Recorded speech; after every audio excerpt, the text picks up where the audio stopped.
if you're having a hard time with the cohorts, I think the other big bucket is trying to present your product benefits in a different way.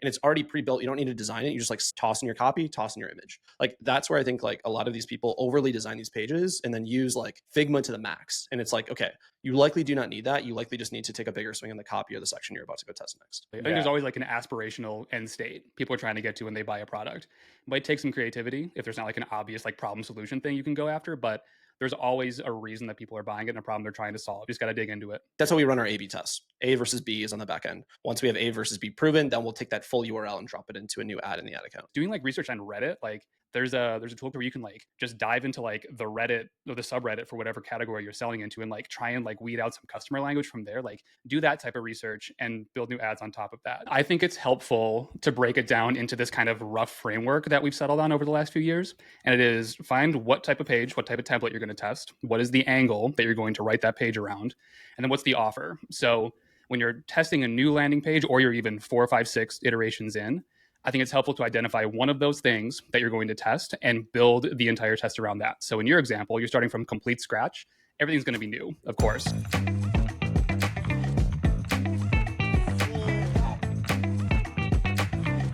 And now, let's take a listen to the Scalability School podcast. All right, welcome to episode 7 of the Scalability School podcast. You know, the one thing I want to say right away for all of you that are listening is we only get more listens by you sharing this with your friends. Okay, so we're a bunch of losers at home on our computers alone. So can you please share this with your internet friends? Guys, any other comments on that? I left my house for 2 days, I'll have you know. So just as a sidebar about not leaving the house. Yeah, no. But yes, please share it. So we'll mention that again somewhere in the episode so that you can't skip it as easily. But anyway, big episode here for us. Honestly, super excited. Episode 7, talking with Ryan Doney, who is the CEO and co-founder of PageDeck, and honestly, all around good human being. Ryan, welcome to the show. Well, thanks for having me, guys. The Midwest energy is palpable on this podcast. It feels nice and comfy. We can't invite non-Midwesterners. Yeah, happy to be here. Yeah, so we're going to talk about CRO and landing pages today. Tons of different things we can get into, tons of experience that you bring, obviously. So let's go ahead and dive right in. So, well, actually, you know, first of all, Ryan, can you tell us like what PageDeck is? Yeah, PageDeck is the fastest way to build e-commerce landing pages. If you are not a designer, more of a media buyer, copywriter, it's the platform for you. Yeah, you can spin new landers up super quickly. I love it.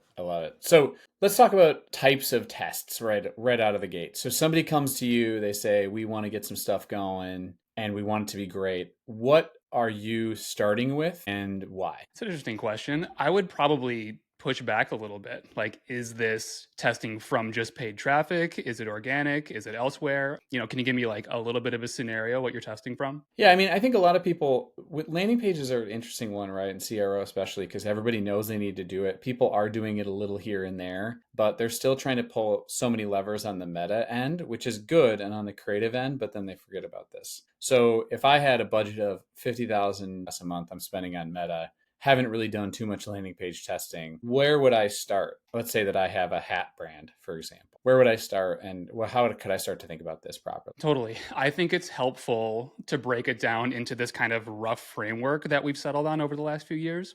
And it is find what type of page, what type of template you're going to test, what is the angle that you're going to write that page around, and then what's the offer. So when you're testing a new landing page or you're even 4, 5, 6 iterations in, I think it's helpful to identify one of those things that you're going to test and build the entire test around that. So in your example, you're starting from complete scratch. Everything's going to be new, of course. I do think a really good low-hanging fruit way of dipping into landing pages for the first time is just to write a listicle. And I'm sure throughout this episode, we'll get into the nitty-gritty of this, but I think the really important thing is to not get super bogged down into the design minutia, trying to make like a single perfect page. You just need to get something up, get traffic through it, see if it works. So a listicle is nice because layout is super simple. You're not spending weeks and weeks in Figma, anything like that. You have a really good headline that matches your best performing ad angle. You have 3 to 5 product benefits, value props, whatever you want to call them, that kind of expand on that angle. And you have a CTA. There are other things that you can add, of course, but At the end of the day, you want a banger headline, 3 to 5 reasons, and a CTA, and you can go from there. You said something really interesting there. So I think you said it intentionally. I'm not sure everybody picked up on it, but you said start with your best performing ad headline. So in Andrew's scenario of spending $50K a month, if people are kind of coming from that perspective, do you think that they, to get to that point, and Zach, I'm sure you have some thoughts on this too. So you probably have 1 or 2, maybe 2 things that are like working decently well in the ad account. So like you're just saying like, what? Take the learning that you already have and go deeper with that learning and apply it across the landing page. Is that kind of what you're thinking? Totally. It's a way to sort of bootstrap the research portion of this. Like you're not trying to spend hours and hours and hours on customer research, cohort research, like all of this different stuff. Like, this ad angle works. You may not know why if you're kind of, still trying to figure it out in the ad account, but that ad makes people click. Great. So presumably the reasons that people click on the ad should be the same reasons that they end up clicking through to the PDP or buying on the landing page. So if you start with an ad angle that's already tested out, you can pretty reasonably assume that it's a good place to start for the landing page. The one thing I feel like listicles do a good job of, at least like what we found when we test them, is what I like them for is in an ad, you might find an angle that works, but it might not necessarily like hit on all the value props that your product can actually solve or, presents. So to me, I treat like a landing page more of the like pre-sell. So they call these pre-sell pages, they call these landing pages, whatever you want to call it. But the whole idea here is explaining the why someone should buy this product before they get hit with the price point. Because I think like one of the biggest things is that in D2C, I'm sure we've seen this, a lot of these brands from a unit economic perspective need to sell a product for a certain price, which usually is higher of a price point than something that they could just go cruise down to Target and go purchase, right? So I think that that's where helping someone understand like what makes this product unique and why it stands out and why it might differentiate itself from another product in that same category is where these landing pages really come in, right? Because an ad can only show you so much. An ad might be 30 seconds long. Video might just be a static image with like a good headline. But this is where like you can get into that nuance of the why before you go push them over to a product page or a collection page. That's like, hey, bang, here's the price. So for us, that's what we like to utilize them for. At least try to like figure out what is the language, what is the copy we can use to help do that more in the education front. So if you you're going through, you've done a lot, you work with a lot of clients, everything, Ryan, you see a lot of tests, everything. What are some absolute awesome things that you've tested in the last, just to get right into it, that you've tested in the last like 60 to 90 days that have been really fantastic for you in terms of messaging, layout, offer, whatever? Yeah, 2 things come to mind. The first is doing multi-step funnels. So presumably you run like a listicle and people end up clicking through to the product page, to the collection page, whatever it is, more of a pre-sell. What you can also do if you have a really specific offer that you're trying to test out and you don't necessarily want to roll it out to the entire site, you go listicle to an offer page with the same messaging. And that's super important because it's kind of taking the same things from your listicle in terms of like cohort messaging, specific angle, again, just like keeping the same thread from your ad. If you go listicle to a second offer page, kind of counterintuitive because people view it as like lengthening the funnel, requiring more clicks. Like I think 10 years ago, this would have been like counterintuitive. People saying like, oh, you want to, shorten the funnel, get as close to the purchase as possible and as few clicks as possible. Not really what we see anymore. Giving people more reasons to buy and then putting them on an offer page that is kind of like reinforcing the same language works really, really well. So that's bucket 1.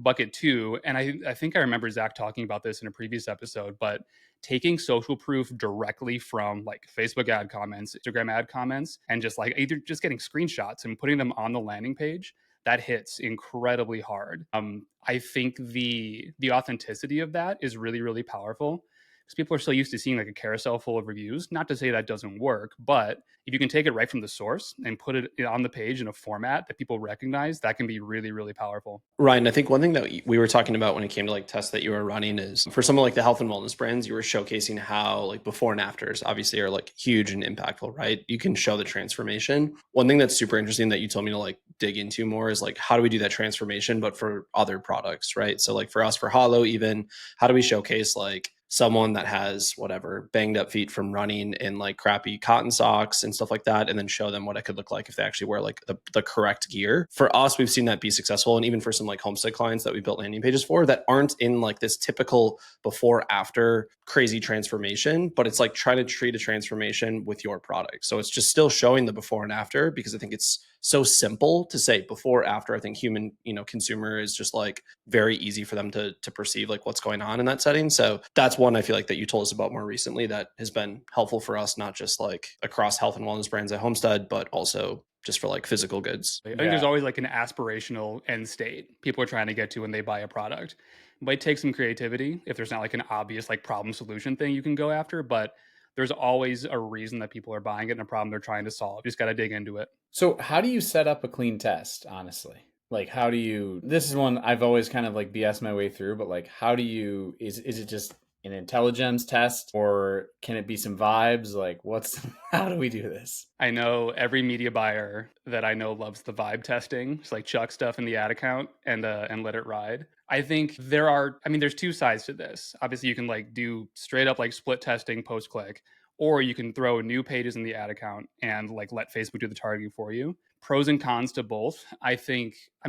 For me, ideally, like on the CRO side, everything's a split test. You want to know that you're getting the same audience, the same targeting from the same ad creative. Like eliminate variables is the name of the game. The problem is a lot of brands don't necessarily carry like a dedicated LP testing campaign in the ad account. Like maybe they don't want to cannibalize existing ads that they at least know are working pretty well. Like there's real money. And some people at can't stake. afford it, I think. Yeah, that's what I was going to get Like, to is like there's real money behind all these tests. And especially when you're running CRO from paid, it's pay to play. Like you have a lot of money at stake that you could potentially use, especially if some of these tests take a while to reach stat sig. Like you could just be burning money for weeks on end trying to reach stat sig through these tests. So ideally, to answer your question, like, yeah, everything is post-click, everything's a split test, but I think there is room to test directly from the ad account, like spin up new ads, link it to your new page. You have to be okay with some margin for error in terms of Facebook's tracking, because at the end of the day, like they're basing it on the full funnel, not just the ads. So you're going to get a slightly different customer cohort potentially. Like we don't know that for sure, but at the end of the day, we're all just trying to like appease the meta gods, and you need to be okay with a little bit of margin for error on that side. Ideally split tests always, but if you have to do it, just know what you're getting into if you're testing from the ad account. Brad, on your end, when you're running landing page tests for clients or for your own internal brand, are you running them with proven ads, new ads? Like, how do you think about that? Like, what ads do you tie into the landing page test? Because I think that's like an important. Yeah, if we work with Konica, who I know, Ryan, you have a wonderful podcast with Konica, and we worked with her several times. I have another point about working with Konica related to the short versus long comment that you made earlier, but we generally will run literally the top ad only through a post-click redirect with Intelligems. And that's because, I think to her credit, like they're super dialed into like what's working in the ad account because they do a lot of research up front. And they kind of go through that process of like building out a landing page that reflects the messaging of the top performing ad. And usually in those ad accounts, like the scale of that top performing ad is 50+% of the spend. So we're pretty comfortable splitting it out and doing that. There are definitely times, I can think of a test that we launched literally this week for a landing page where I duplicated the top performing ad and I'm just letting them compete against each other. Now, the caveat and the thing that I'll look for with that is, and to your point, Ryan, is I want to make sure that I'm keeping an eye on maybe new visitor traffic as a percentage of the total traffic, because if all of a sudden the new landing page is performing substantially better, but 60% of the traffic is only new people and the other one is 90%, well, it's like, okay, great. These are completely different users with different exposure to the brand, and they might be converting at different points. But in the case of this test, it's like, we don't have the means yet to be splitting it out and running it super cleanly, because if we split 50% of our traffic and 50% of it tanks from a conversion standpoint, we just kind of screw the brand over a little bit. So we're just trying to be conscious of that. So there's a couple different ways that we'll do it. I echo Ryan's points and how we'd like to prioritize it, but it comes out in a few different ways. Yeah, there was like a discussion that you were part of, I feel like a month ago in the founders community, that was all essentially everybody was saying that they're taking like the top 2 or 3 ads, and that's how you're doing landing page testing after you've sort of established that, not necessarily with clean stuff. I think going through this and setting up the test. So I think a lot of times people get confused. Like they'll want to test landing pages. They'll have different landing pages running with different creatives. Like how is a better way to track this stuff that people can keep track of? Because a lot of people that listen to this podcast are, 7 to 8 figure brand owners that are like doing it themselves. How do they keep track of this stuff without going insane, I guess, is another question. I get that a lot. Yeah, it's so important to at least have some structure around what you're testing. Like, I'm going to keep saying that like template angle offer thing probably a lot over the course of this episode, because I've seen a lot of brands at that size, like into 8 figures, that have just thrown a bunch of landing pages at the wall over the past 6 months to a year, and you don't really learn anything that way. Like you see something that you get some alpha from another brand that might be working for them. You just like take a template from over here, design from over there, and you throw all of them in. Some work, some don't, and you don't know why. So at the very least, regardless of how you're testing from the ad account or post click, you need to isolate as many variables as you possibly can. Like if you're going to go and grab a brand new page from another brand and try and rewrite it for yourself, at the very least, like keep the offer the same as you've already been running, because you know how that converts at baseline. Keep the headline angle and like the overall copywriting angle, I suppose, the same as one of your existing pages. Because if all of those are net new, you're going to get to the end of that test, and if it doesn't work, you might throw out something that could be a winner. It's just like your new headline was junk or your new offer was junk. So I think isolate as many variables as you can on the landing page. Only test a new page design, or only test a new angle for your copy, or only test a new offer. Beyond that, keep a log, like have a running list of everything you've tested over the last 6-12 months. And ideally you have naming conventions in your page URLs. This is huge for us. Like have like a template code, like A is my listicle, B is my shoppable page, C is my advertorial, and then version number, and then the product that's on the page, and like, roughly what the angle for the page was. Because you can really cleanly see, like in GA4, in North Beam, wherever you're looking, like just by the landing page URL, roughly what was on top of it. That's something that real quick that Ryan got us into was like these naming conventions. We started to do it at Homestead for one of our first clients that we started testing landing pages on. And then for us for Hollow, I mean, right now we're on like a 103. Like we've literally gone through 100 variants in the last 2.5 years of these listicle pages. But I think that that's the really important part, because without that naming convention, even like us, we use kind of Motion or Northbeam, like the combination of the two, to look at, hey, what are my top landing pages like L7 or L14? You can pull in like Northbeam one-day click ROAS. You can pull in kind of like some key metrics. We should talk about that in a second here, is like the metrics that you're looking at, Ryan, versus even a metric that maybe a media buyer is looking at, if there's something different there. But to us, like I can just right now look, I'm like, I have it pulled up in front of me. It's like, A101 evergreen multi, meaning like, hey, this is a listicle page that is an evergreen offer, and we're showcasing multiple products, not just a single product. And I can see like what percentage of spend that's taking up. So I think that the naming conventions part, like especially if you're trying to do a ton of these tests, or if you're starting to hit more scale, like it's going to come, it's going to pay dividends down the road. Yeah. So like on that, what are you looking at? Me right now? Yeah, so I want to know what are you looking at? So, what is Ryan looking at versus like a media buyer would be? Zach's looking at his bank account, seeing if the numbers going up. Yeah, that's it.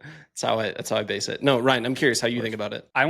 Zach, I want you to start, because like going from the ad account down, like there's obviously some differences there. So when you're trying to judge in Motion or whatever, whether or not a landing page is working, what are you looking at? So a couple of things. Obviously, spend is like our new kind of KPI. So if something is working, like usually Meta will start to force more spend behind it. So it'll start to like agitate more spend. Now, depending on if you're like pulling out tests versus kind of how you were mentioning before, if you're doing the URL on the back end, not even on the front end, spend is kind of out of the picture. Then really what it comes down to is things like click to add to cart ratio, click to purchase ratio. So like even just seeing if we get a higher intent off of visitors hitting the listicle and then shopping the site is like a metric that we'll look at. So period over period on that. We'll also look at like AOV, which is really interesting. Some pages tend to push up higher AOV because you do a better job of like selling a collection of products versus just selling an individual product. But at the end of the day, it's ROAS. So for us, it's like one day click ROAS and in-platform ROAS. We're kind of comparing the two. We make a lot of decisions off of Northbeam's one day click, but that's kind of like the few things that other metrics that you can easily pull in Motion to look at to kind of compare this lander versus that lander. So those are the main ones. Click to add to cart, click to purchase are kind of on the back half. So it's like the experience after the landing page, or even if you have a shoppable landing page, it's really interesting to see that. So making sure that you're running your like meta pixel helper to make sure like if you're running a shoppable landing page and you have a drawer cart that might slide out on that page, or going straight to checkout, that those are like firing properly. Because that's where sometimes like we will run a listicle page. We see listicle, click through, goes into a collection. Like, okay, this is working. Now let's try a listicle and put a buy box at the bottom of it with like a bundle or with an individual product. And let's see if that click to add to cart or click to purchase ratio goes up. Because even if we're seeing it go up and maybe they're not converting yet, we might be doing something special on that page that we weren't doing previously. So I think then the click to purchase ratio is really like, did I sell them properly through the landing page? Did I educate properly through the landing page to get them to go all the way through versus just like shop around? A few of these like other metrics are important to look at outside of just like your CPC and, you know, whatever, ROAS, which are like the main two. So are you setting them up as in Hal's ad account? Are you setting them up on the back end, or are you setting them up as ad sets? Ryan, we do both, right? So like we'll run them on the back end for the initial test. So then you will only see like technically like a URL, but then on the front end, once it's like proven that this page is working, like that's how we run our A/B tests. A versus B is on the back end. Once we have A versus B proven, then we'll take that full URL and drop it into a new ad in the ad account. Okay. And that's where you're saying the velocity is what you're paying attention to, because if velocity picks up, like I know we've talked about velocity a lot recently. It's something we pay attention to. Okay. I got it. So that's where like, you know, you might see like A101 in our ad account L14 has like 100K of spend, where A102 might only have 10K of spend, but like the period that's been launched, you always have to like pay attention to the period of time and how quickly then the spend can ramp up. Like A101, we'll run our A/B test, A101A versus A101B. We'll see which one works better. Then we'll take A101B, which might be the winner, put it into the ad account, and then see how quickly spend starts to go to that page versus our like main first page that we were running up against. That's kind of how we see the velocity change after we run the initial A/B test. And so then like the A/B test stuff, and correct me if I'm wrong, Ryan, but this is where we're looking at IntelliGems a lot for like revenue per visitor, like profit per visitor in IntelliGems to see A versus B. So I think that there's a big distinction between A/B testing, looking at the performance, and then actually looking at the performance from the in-platform and Northbeam, because Northbeam won't correlate all of that way through for you properly. Yeah, because it's not going to see that split. Yeah, we lean on IntelliGems a lot for like incremental testing after a page is already proven out. If it's completely net new, we don't necessarily like immediately stick that into a split test versus a hero page, which is purely just like how we've done it. Like it's not gospel for how necessarily it should be done. But broadly for me, in terms of like evaluating whether or not something's working, I think everything that Zach is talking about tells you effectively whether a page is working or not. Great. Like how profitable is that funnel? Can you keep running it? But then everything post-click, like I look at GA4 and I look at heat maps, whether it's Clarity, whether it's another heat map tool, which tells you more effectively why it's working or not working. So what's the conversion rate? What's the revenue per session? What's the bounce rate on the GA4 side? On the heat map side, like how far down is your scroll depth going? What are the elements on the page that get a lot of engagement versus others, especially if you're looking at like a page with really low scroll depth, or rather, I guess, high scroll depth. People aren't scrolling further down the page, but there's like some stuff below that, say like 50% drop off point that gets a ton of engagement relative to its page position. You get way more insights into the why of a page by looking at all the post-click stuff, as opposed to kind of like the broader picture in-platform stuff that Zach is talking about. So just to like real quick, Andrew, just to like pause on this for a second, because I think that this is an important piece. People are like, I've heard this a million times. I saw someone tweet, I think it was Brock from Frost Buddy. He's like, I've tried a million landing pages and they don't work. This is the in-depth level that you kind of have to get to really understand if you're going to run landing page testing. Without like the proper tool, like a page deck that makes it really easy to build a page, and then taking the time to look at all these things, look at the click maps, look at the heat maps, look at the post-click, look at the like metrics. This is where like I think a lot of people give up on landing pages too quickly. They'll try it, they'll maybe even try 5 or 6,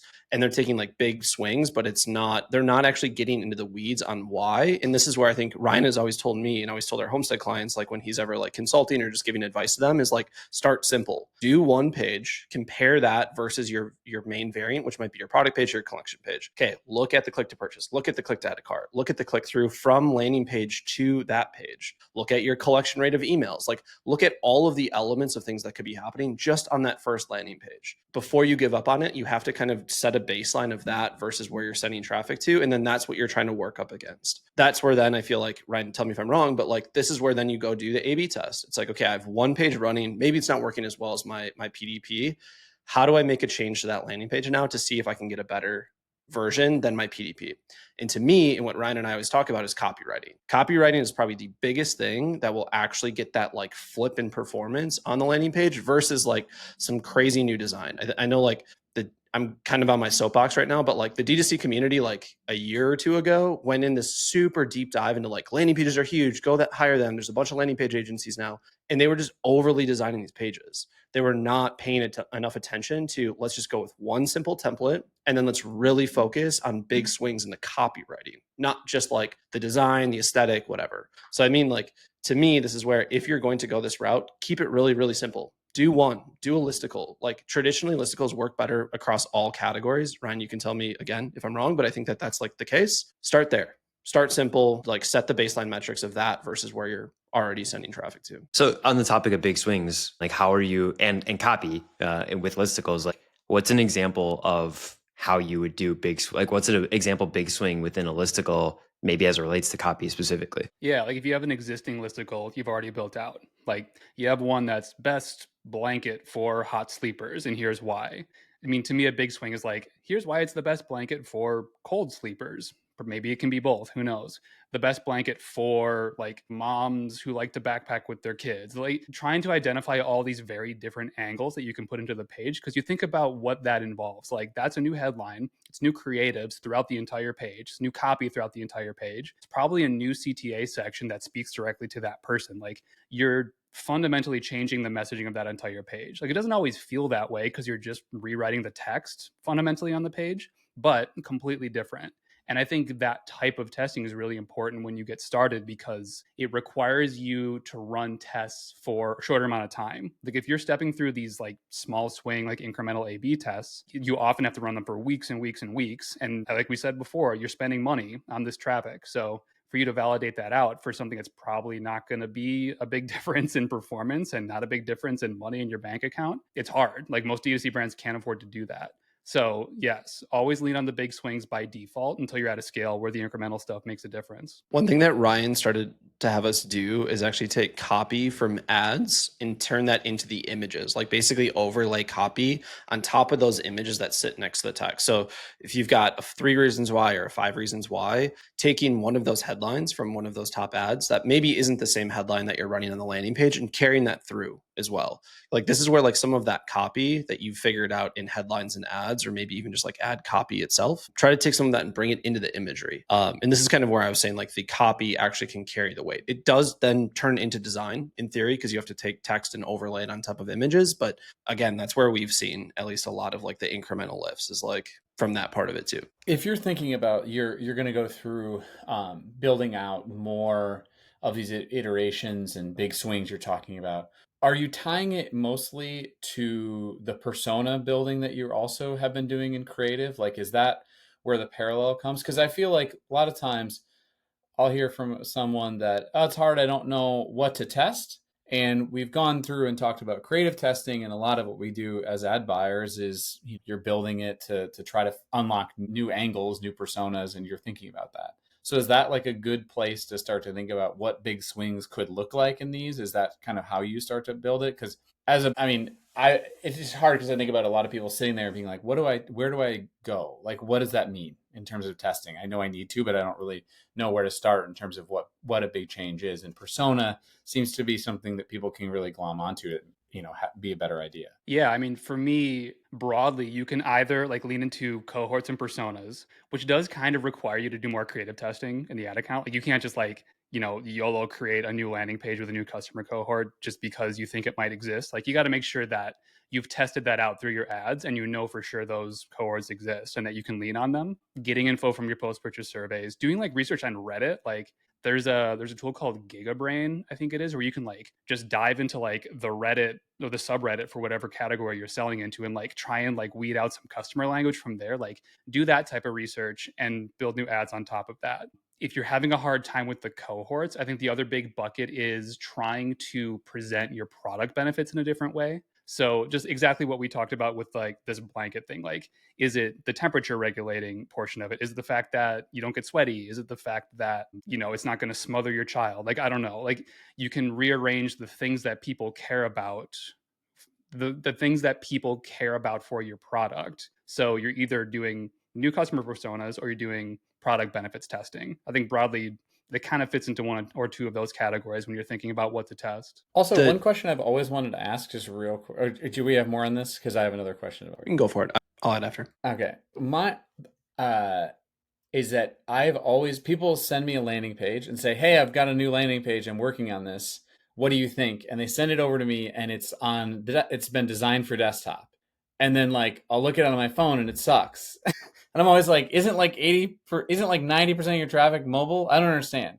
And so like, How do you encourage people to design on mobile? Like, is that what you're doing? Like, do you are like, this is what it looks like on a device first, and then then go to the desktop? Because I feel like this is a major disconnect I've seen in digital practitioners, and I'm curious how you approach it. I don't know why that is still the default for everyone. Like, I mean, we all work on desktop, on laptops at the end of the day, so I get it. But I mean, yeah, how many brands have you seen that don't get 80+% of their traffic on mobile? Like, it's crazy. Oh, yes. I mean, when I jump into any page builder, or even if I'm like going to build something from scratch, like I make my window the mobile view by always. I make the window 400 pixels wide always. So, yeah. Ryan, Like, when you have designers design stuff, are you doing like multiple mobile? Like, are you doing like big iPhone, small iPhone, like 400 pixels, 480, 560? Like, how do you differentiate that versus just like desktop 1200 pixels wide? Like, how are you thinking about that? What are like I the think regulations? 480 and down is like generally where mobile starts. Like above that, it's kind of tablet no man's land, which to me is kind of hard to optimize for because there's not a ton of tablet traffic for most brands, I think. I So, carry a tablet I wear Jinko jeans and I have a huge but pocket you're in the the back. one. So I carry a tablet all the time. I mean, He's the one person that you see on your Google yeah, Analytics from the tablet. I'm one viewed it on the iPad. Yeah. I love Full. it. Yeah. 21 Yeah, inch. like broadly 480 and down. 480 is a big iPhone, like a very big iPhone, like on like they're scrolling sideways on in landscape orientation.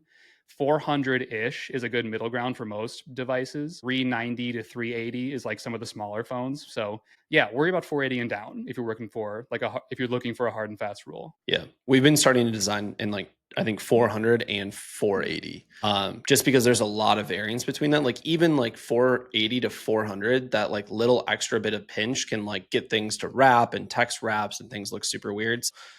It doesn't take much time for a designer or like a page builder to like crank that out. So from my perspective, that makes a lot of sense. The one thing I wanted to call out is like to Andrew's point about testing. I think this is like a really big call out that I feel like people that are overwhelmed with like, how much do I test? When do I test? So one of our brands in our portfolio is growing pretty quickly right now. We spent like 1.2 million in ad spend last month in the last 30 days. I was just looking. We have 5 active landing pages. That's it. And of those, every one is a completely different experience. One is a 5 reasons why, one is a shoppable page, one is like just like super short advertorial text. One is like a mimic of the product page with just like more content on it. So I think like the biggest thing here is like when we talk about big swings, like pick a variant that you're going to go with. Listicle, advertorial, and I think Ryan, I'm curious in your thoughts.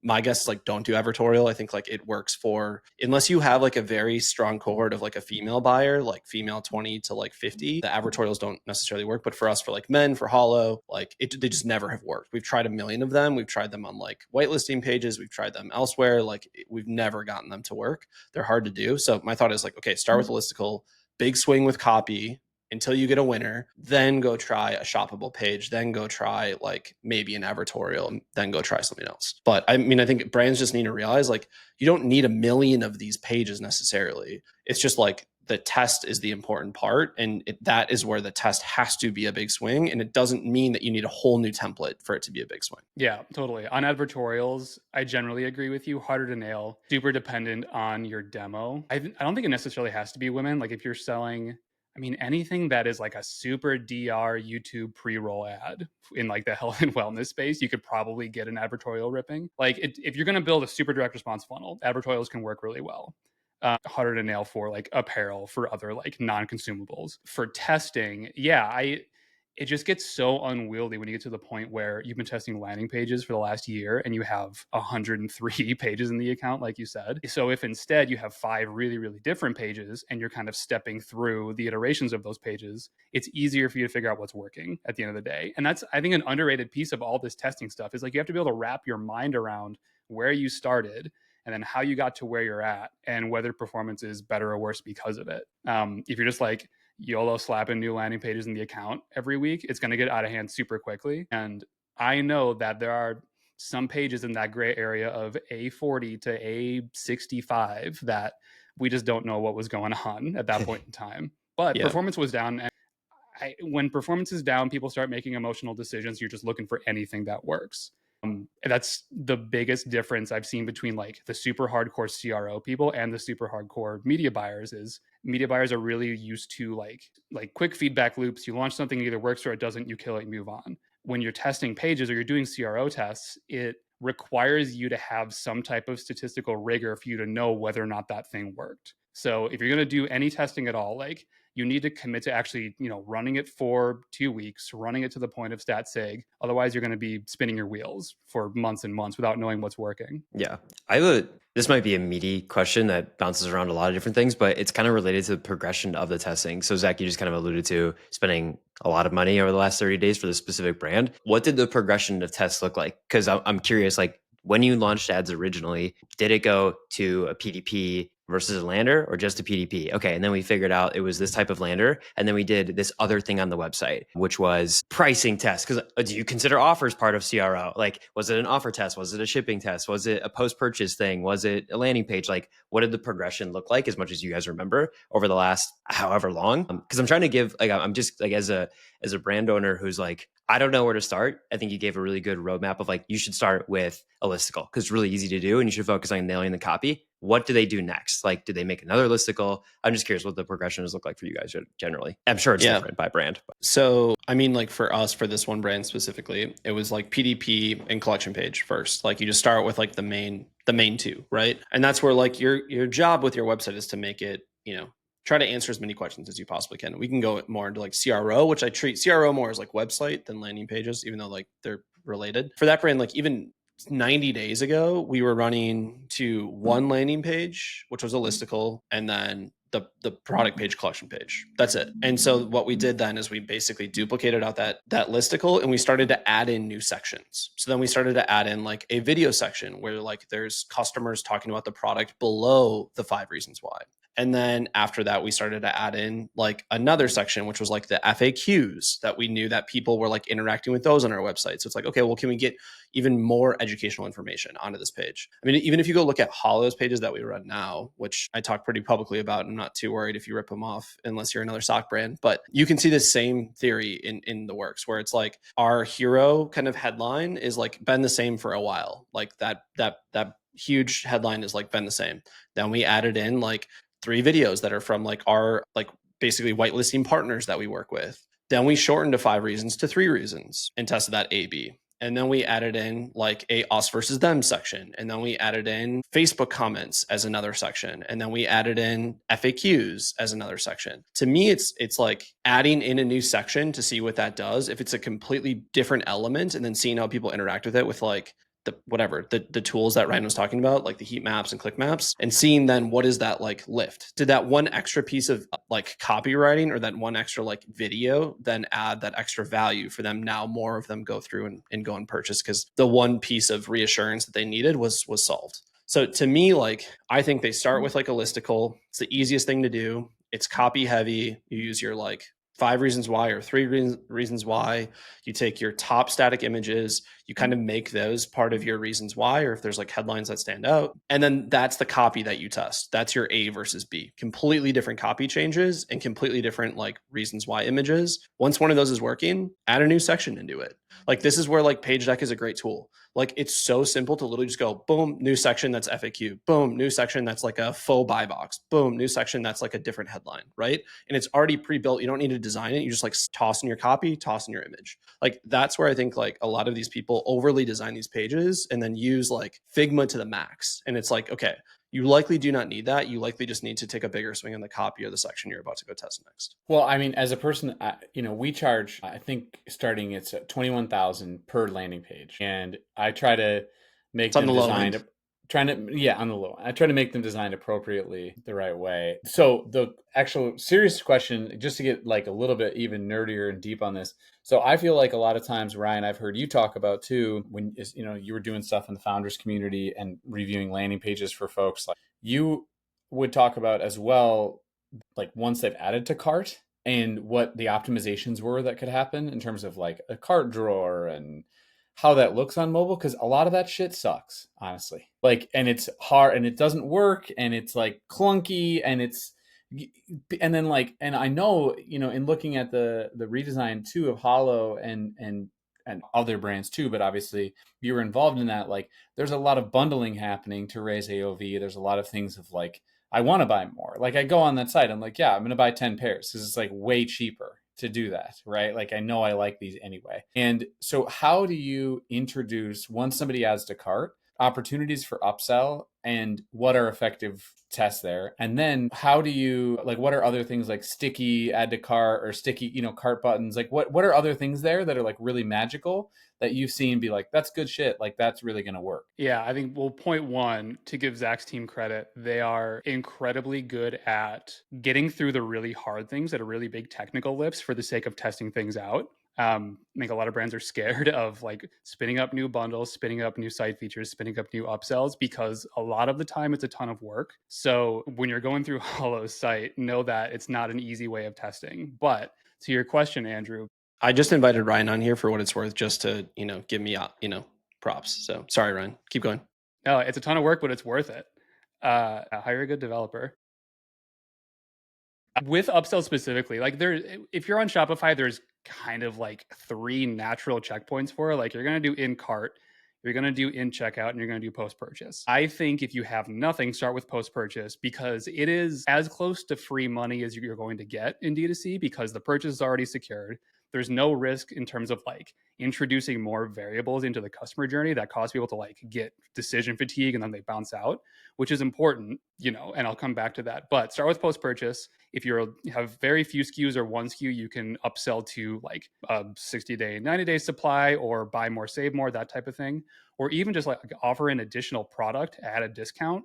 Some brands prefer to think of it in the sense of they've already secured the purchase, like your CAC is baked in. Now you can offer something super aggressive that you can't afford to offer on the main site because it's too steep of a discount. And you don't want to devalue the product because everyone's going to see it. Great. Once you've done post-purchase and you have a few things that are working, I would go to in cart, because it is this point where people have already like kind of shown some interest, but they're not totally in the checkout ready to buy. You're not going to freak them out by introducing more variables. So again, if you have not a lot of SKUs, probably more of the same, like buy more, save more, upsell additional products. If you have a larger SKU list, try to have some tact for what you're upselling. Don't just like stick on the default upsell app settings and let it just throw anything into the cart. Try to curate products that actually kind of build a logical bundle together or go together in some way, and explain that. Are there apps that you're using to do that? Like I know for Hollow, we had a custom build, the like in cart, our cart's custom built, but like, are there any apps for that? And what are the apps that you recommend for post-purchase? Like what is the easiest use if someone does not have a post-purchase upsell? Like what app would you recommend they go use? Or tool? All of the post-purchase apps are the same, basically. It's the same API under the hood. They all look the same. You get basically no UI choices. You can use Aftersell. You can use checkout blocks. Those are the 2 that I've used the most, I would say. So if I'm going to like spin one up for a new brand, one of those 2 apps is what I'd go for. Both of those, if you're on Shopify Plus, offer checkout customization as well. So you kind of get some more bang for your buck there. There's like pricing tiers, of course, but they kind of serve multiple purposes. Have you seen anything specifically work in like post-purchase upsells for like any brand, or even like in checkout upsells for any brand that's like, this is obvious. If they're buying one of this product, sell them more of that product. If they're buying one of this product, undersell them. Like what have you seen historically? Is there like sell them 20 things if they're buying one? Like what is the one thing that you've done that, or have seen with all these brands that you have touch points with, that seems to work both post-purchase and in checkout? Yeah, post-purchase, the biggest one I've seen recently is consumable subscription product go from a single 30-day supply to a 90-day supply. Just flip them right from a 1 month to a 3 month. That particular upsell has like a 20% take rate. It's crazy for this brand. Like what that does to your margin on those new customers is nuts. So if you sell a consumable, definitely try in post-purchase upgrading from single purchase to 30, 60, 90. Just like try and find the right time block to like get the right amount of take versus like higher AOV. You can back into that. In cart, it's a little more gray because there's so much surface area for the different types of stuff you can offer. I think safely you should have one upsell running that is like more of the product that's already in cart. It's super safe. It works really well, especially if it's kind of lower AOV, like just add another one, get a 10% discount, something like that. Or if you have like 2-3 hero products, just like offer your best sellers. Like, don't use it as a checkpoint just to like try and sell through all your bullshit inventory that no one wants. Like, give a deal on things that people are already buying. Those are the two that come to mind. You don't want people, can you please just buy my extra small joggers? I literally cannot get rid of them. I know they don't fit you, but I really got a lot of them. Kids like joggers too. Yeah, there you go.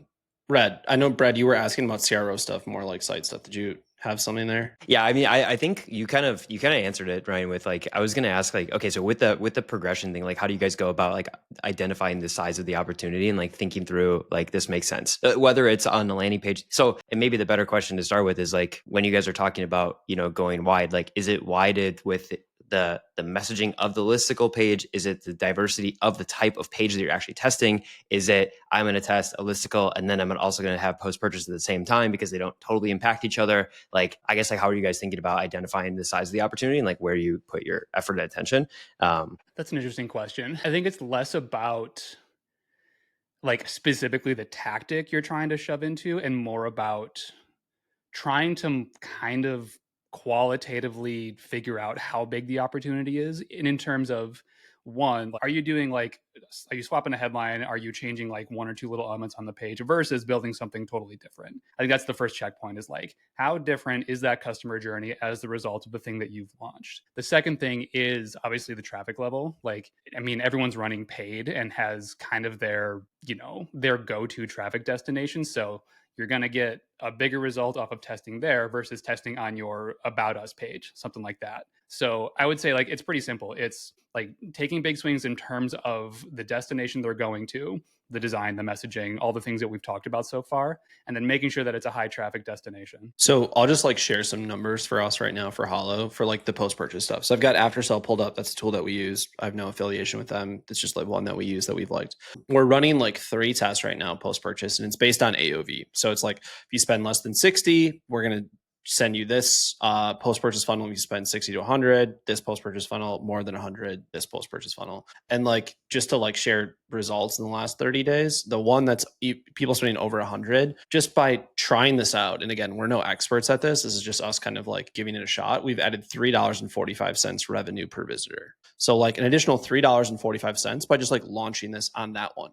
Now, collectively, if you look at all of them, we're adding 291 and 210. So on average, across all of our orders, we're adding, what is that? 2, 3, almost $9 revenue per user collectively across our website just through post-purchase upsells. So this is where it's like, it doesn't have to be rocket science what you do, but like making sure you have these in the first place is just a no-brainer. So you can obviously go down the rabbit hole to what Ryan said and like go super deep and do it by like, if I sold them this collection, upsell them this collection. If I sold them one product, try to upsell them 20 products. Like if I sold them a 1-month supply, try to sell them a 2-month supply. There's a bunch of different ways to do it. I think that that's like, the obvious point here is like, just give it a shot if you're not doing it. And like from a take rate perspective, I mean, we're seeing like 8 to 9% take rates on some of these. 20% is absolutely absurd. Like that's insane, whatever that is. But I think that that's where just even like setting the baseline 5 to 10% take rate is like a good spot. So 5 to 10% of people should just take the upsell that you give them because they've already gotten to the point where they've already purchased your product. So why not give them another one?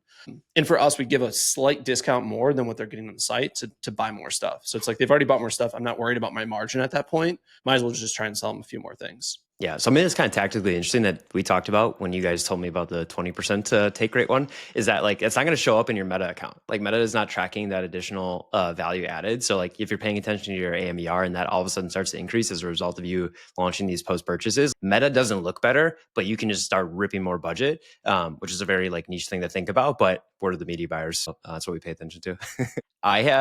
I think it would be fun at some point. I don't know if we have time today, but like maybe we need to have a recurring guest theme here. I'd love to like spend a bunch of time just like going through the research stuff. And so maybe that's something that we can come back to. But I'm curious, like, how are you using AI in your workflow? Like, everybody's talking about AI. Like, are you using it for one? And two, like, do you have a couple of examples of how you are, if you are? Yeah, I mean, obviously, like, I run a SaaS on the code side. It's incredible. That's kind of tangential to this conversation. But for me, I found by far the biggest value in AI in data analysis, like going and getting something out of this platform, and then kind of mixing them together in a way that's helpful. Like recently doing a an analysis of conversion rate by every like $10 AOV tranche. Can't get that in Shopify. Super hard to do in GA4, but I just like exported a bunch of orders and then exported like conversion rate over time.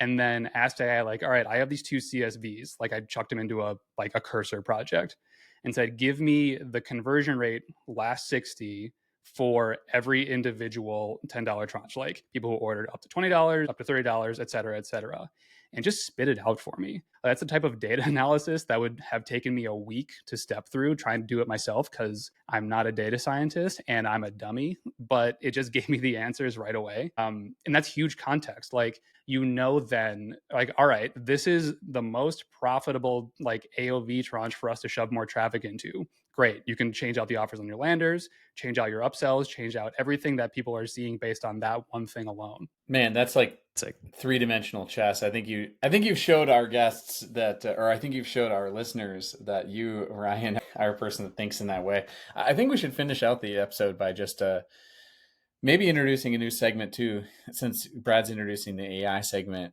called Beefs, which is where we just bring up like beefs about CRO and landing pages that we wouldn't technically share anywhere else, or that maybe is a little bit of a hot take. But like, to me, I've always felt, and I think Ryan, I've known you for a number of years. You're the one that taught me this, that simplicity wins. I think I, for a long time, have seen and heard a lot of shit about how complicated or overbuilding of pages and on and on and on and on. And every time you've been like, simplify, like go to the copy, go to the images that are working in your ads and just do that first. And that's really helped me a lot. Like that, I would say that's a huge message that I would love to broadcast the universe about this stuff, because it's very complicated, but often the most successful things are the simplest in what we've seen with our clients, what we've seen with founder members, etc. So who wants to go next? Who are you beefing with? The world on that? Is that just like everyone besides you generally, and Ryan Doney? I don't like to. Yeah. I would say like generally just like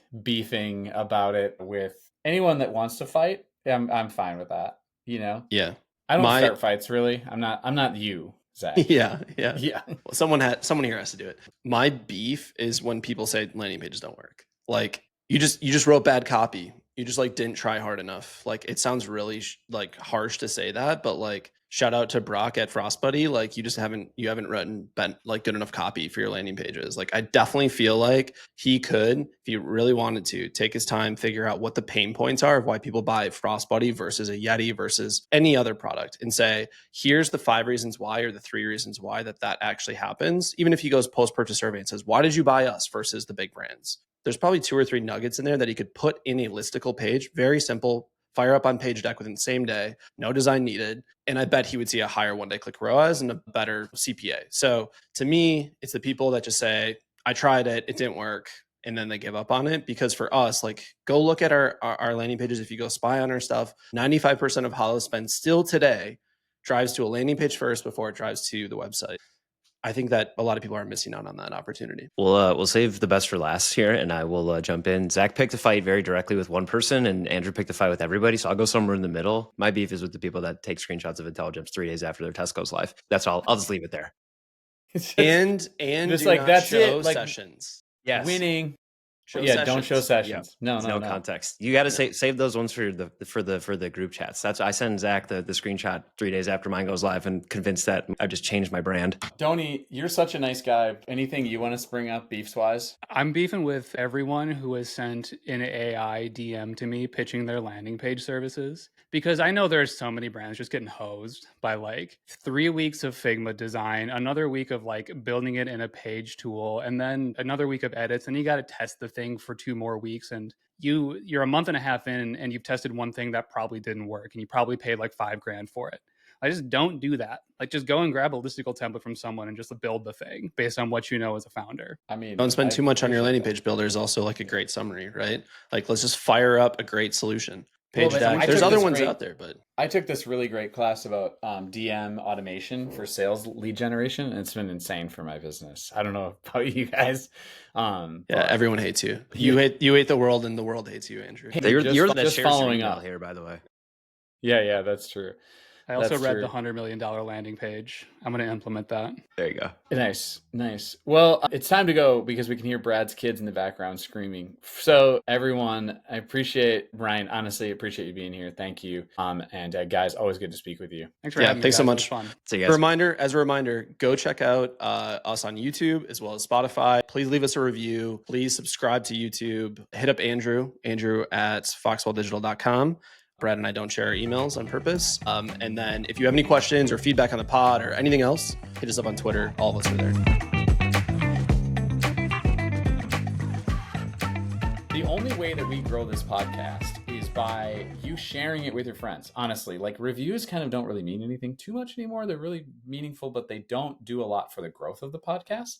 And so sharing YouTube links, sharing Spotify links, sharing Apple, whatever we call it under the podcast app now, anything you can share, the better we're going to be. Guys, anything else you want to say on this? Yeah, please go check us out on YouTube. Rack up those views for us. We'd love to see it. And then subscribe. Make sure to subscribe on YouTube as well. and I relentlessly refresh the YouTube comments because it dictates my mental health for the day. So please say something nice about all of us.